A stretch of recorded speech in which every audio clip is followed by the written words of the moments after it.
pazar klasiği maalesef. Ev toplamak, çamaşır katmak ve yemek yapmakla meşgulüm. Tabii ki de yarın hazırlıklar yapıyorum. Çünkü hafta içi çok yoğun oluyorum ki bu hafta yine bayağı işlerim var. Şu an akşam yemeği yapıyorum. Taze fasulye yaptım. Yanına bir de pirinç pilavı yapacağım. Sonra inşallah afiyetle yeriz. Hava da çok güzel aslında. Çocuklarla biraz dışarıda çıkmayı düşünüyorum. Ama bu araya sıkıştırabilir miyim hepsini bilmiyorum. Bakalım. Evet, gördüğünüz gibi ben sıvı yağımı koydum. Şimdi içerisine şehriyelerimi atıyorum.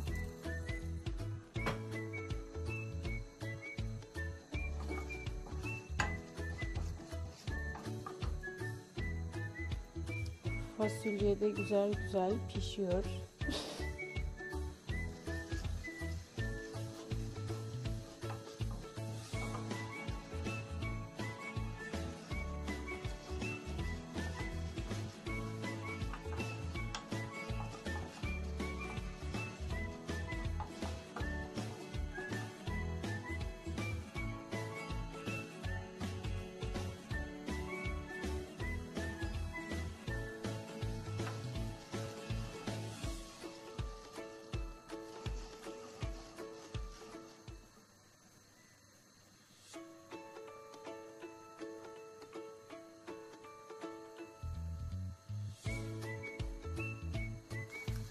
Evet, ocaktan alıp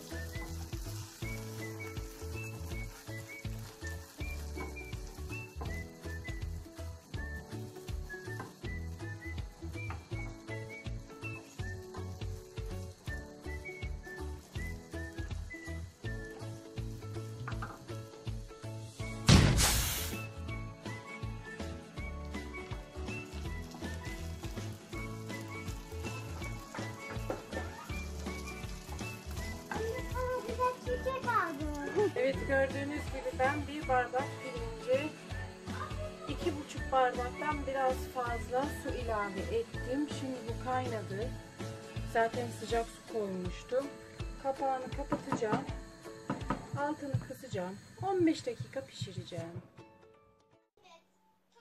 Anisa'nın yatak keyfi. Ne yapıyorsun kızım?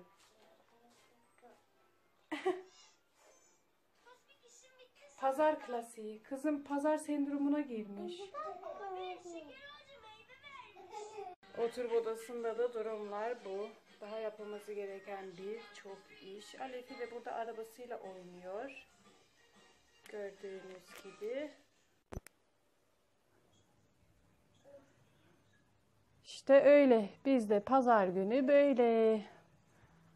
Dışarısı da bayağı sıcak gibi sanki. Ama benim evde zaten aşırı ısındığı için. Ne istiyorsun? Ay, yemeklerimi de yaptım. Çamaşırlarım da bitsin. Çocuklarımı yıkayıp sonra ben de kendime bakım yapıp artık günün sonuna gelmek istiyorum. Çünkü yarın bir sürü işim var yapmam gereken. Bakalım hayırlısıyla hallederim inşallah. Evet, gördüğünüz gibi pilavım çok güzel pişti. Fasulyem de, akşam yemeğimiz hazır.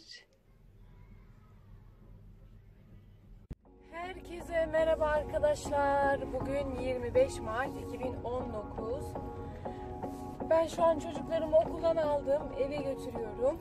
Onları eve bıraktıktan sonra tabii ki de süpürgemi yaptırmaya gideceğim. Aslında sabah gidecektim ama bayağı yağmur vardı. Ben de eve geldim. Kahvaltımı yaptım falan filan derken zaman geçti. Şimdi çocuklarımı eve bırakayım. Direkt işlerimi halletmeye geçeceğim. Bugün hava bir güneş bir yağmur. Bayağı da rüzgarlı. Bakalım. Pek güzel bir hava olduğunu söyleyemem. Hollanda'nın klasik hava durumlarından birini yaşıyoruz şu an. Neyse, çok konuştum.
Çocuklarla zorlu bir mücadelenin sonunda evimize ulaşmaya az kaldı.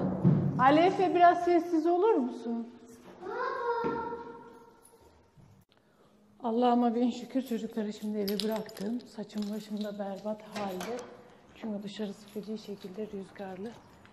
Şimdilik işlerimi halletmeye gidebilirim. Bayağı işim var dışarıda. Ve inanmıyorum, yine yağmur başlıyor.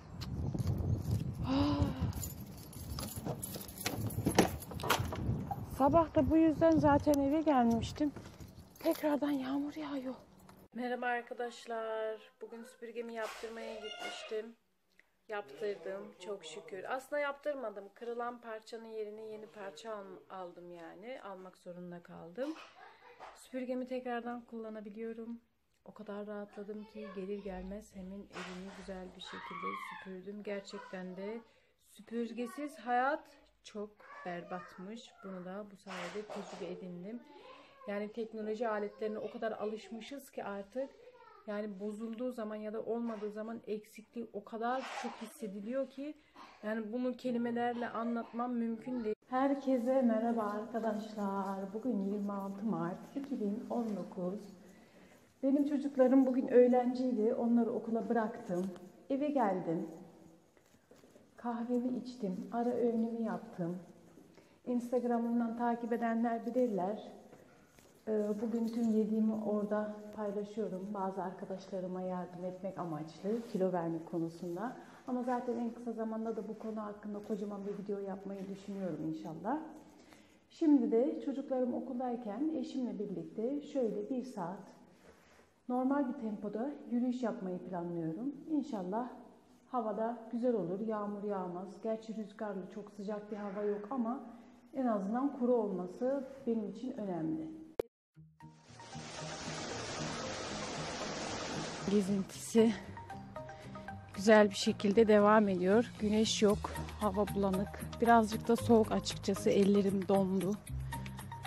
Bakalım şimdi böyle yürüye yürüye nereye kadar ulaşacağız. Çocukların okul saati gelmeden de tekrardan başladığım noktaya dönmek zorundayım. Bakınız karşıda böyle, ne ki onlar? Çiftlik mi? Çadır gibi şeyler var. İnsanlar buraya geliyorlar demek ki, kalıyorlar. Buralar yazın daha güzel ama şimdi tabii ki de üşüdüm. Ama çok güzel burası, çok sakin yürüyüş alanı. Horozumuz da selamladı. Evet arkadaşlar, çok güzel. Şöyle.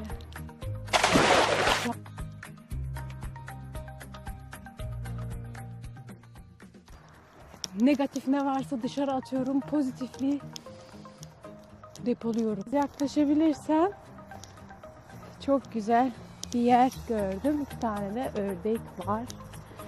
Şöyle yakın alalım.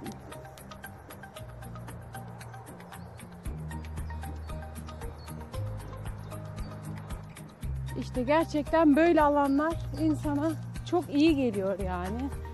Etrafınızda varsa böyle alanlar, mutlaka gidin yürüyüş yapın yani. Çok güzel geliyor insana gerçekten. Herkese şiddetle tavsiye ediyorum. Bakınız buralarda da böyle evler mevcut. Sanki böyle küçük küçük şeyler. Neydi bunların adı ya? Çiftlik diyemeyeceğim ama böyle küçük küçük evler yani. Buraya böyle sezonluk geliyorlar. Birkaç tane ev yan yana. Artık yazın şu ev mesela çok hoş bence. Gördüğünüz gibi böyle dekorasyonla süslemişler buraları. Kocaman kocaman vazolar, rengarenk. Çok ilginç, çok hoş bence. Çok değişik duruyor. Şimdi bunun önünde fotoğraf çektirmek istiyorum. Çok beğendim. Şöyle yine gördüğünüz gibi bir düzüye çiftlik suyun kenarında.